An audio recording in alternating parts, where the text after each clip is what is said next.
is Ross Mudway and Carolyn Tran with CBRS Daily News. The first story of the day is a brief of Iran's government. The anniversary of last year's election is quickly approaching. Much protest has come from last year's June 12th elections, which were suspected to be rigged. Even so, President Mahmoud Ahmadinejad still remains supreme in the unicameral government. The government remains a controversial theocracy in which there is no separation of church and state.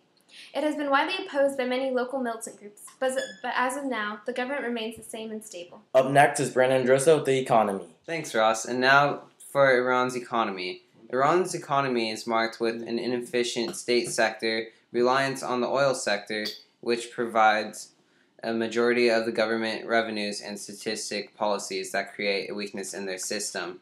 Most of their economic activity is controlled by the state. Private sector activity is typically limited due to small-scale workshops, farming, and services. The legislature recently passed a bill by President Mohammed Ahmadinejad to reduce subsidy. This would benefit the upper and middle classes, but for Iran's lower class, they would get replaced with cash payments.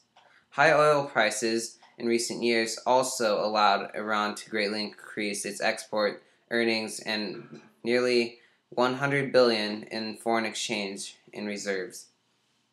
And further weaknesses, the price controls and the subsidies weigh down the economy. The Iranian government is facing budget constraints, and Iran's foreign exchange reserves have dropped to $81 billion. Although inflation has fallen from 25.6% in 2008, but now it's at 16.8%.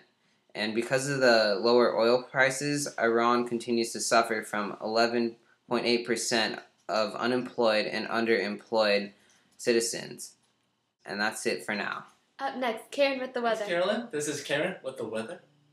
And it's going to be hot all weekend. And on Monday, it's going to be 98 degrees and 30% drought.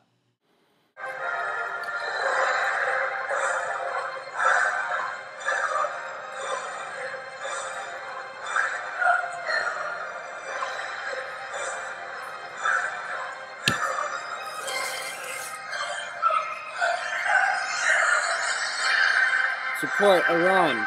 FIFA Soccer 2010. Up next, we'll introduce the person of the decade. Our person of the decade is Mahmoud Ahmadinejad. He is the current president of the Islamic Republic of Iran. He was born on October 28, 1956. He assumed office on August 3, 2005. He was a civil engineer and a teacher before he was elected president. He won with a landslide in 2005. Since then, Ahmadinejad has developed a reputation internationally for his fiery rhetoric and verbal attacks on the West. And now to move on to my interview that I had with him. Alright, I'm here with my interview with Mr. Mahmoud Ahmadinejad. First, Mr. President, would you please describe your campaign, please? Yes, my campaign focused on poverty, social injustice, and the distribution of wealth inside Iran. Thank you, Mr. President. Now, it has been known that you have a reputation of frustrating the West. Would you please elaborate on that? I refuse to give in to the international demands. Iran has the right to civilian nuclear energy. The country is not pursuing nuclear weapons. Iran needs nuclear power and wants to control the whole process itself. The Iranian nation will not succumb to bullying, invasion, and violation of rights. Also, the Holocaust was a myth. From the research that I have done, I have learned that you are known as the people's friend of Iran. Yes, I believe that women are the heart of Iranian society. I believe that Iran's wealth should be shared with poor families. I do not insist that women obey Islamic dress codes. I have allowed them to go to the sporting events for the first time since 1979, and I have also campaigned against corruption. Finally, Mr. President, what have you contributed to Iran while you were in office? As president, during the first 4 years of my office, I have contributed to economic growth in Iran. Iran now has a better GDP, inflation and unemployment have decreased, I have found subsidies for food and gasoline, interest rates have been cut by law, and I have given Iran economic potential. Up next, we have the newest edition of Steve's Corner. He will be discussing a brief historical overview of the 20th century events of Iran. Thanks, Ross. The base in Iran's culture is the Islamic Revolution of 1979. The Shah, Mohammad Reza Pahlavi, was pro-Western, in power since 1941. The Shah enforced a strict regime. At the same time, living conditions for the people improved significantly, and many basic human and democratic rights were established.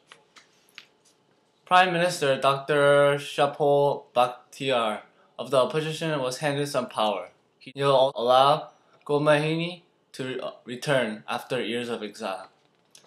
Khomeini rejected Dr. Bakhtiar's demands and appointed government on his own. Shortly after, the overthrow of the monarchy was completed at the hand of the revolutionaries led by Khomeini. Iran was transformed from a pro-Western constitutional monarchy to a theocratic republic under the rule of Khomeini. This is Carolyn Tran live from the 2010 Iran Chess Championships. I'm here with the finalists.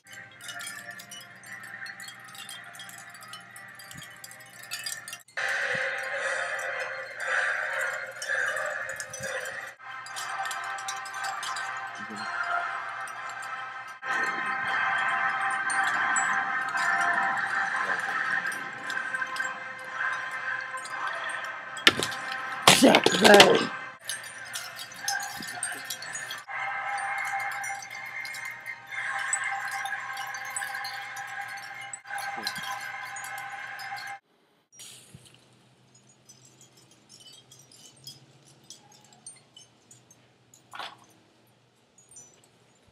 Take a walk on the wild side. Eat an Iranian orange.